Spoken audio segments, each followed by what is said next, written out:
Everybody put your hands up. What up mga ka-otits? It's me, your Tito Pachi. Good morning. What up? Kamusta mga ka-otits? Well, andito lang naman ang Tito Pachi para magbigay ng advice and, my personal opinion and suggestion para sa lahat. Pakinggan na. Well, sa panahon ngayon, alam naman natin na masyado nang gamit na gamit ang mga social media in different platforms. No?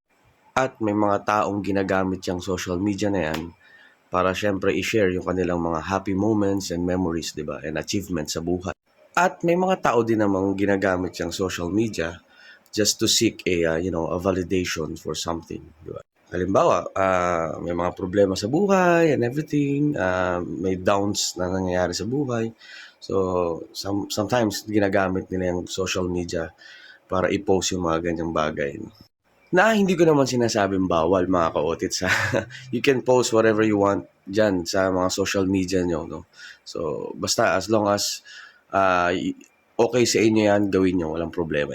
But at the end of the day, lagi nating isipin, sarili mo lang din naman ang makakatulong sa'yo at sarili mo lang din naman ang makakasama mo ng, kapag may kailangan ka talagang nandyan palagi sa'yo, kundi, sarili mo lang.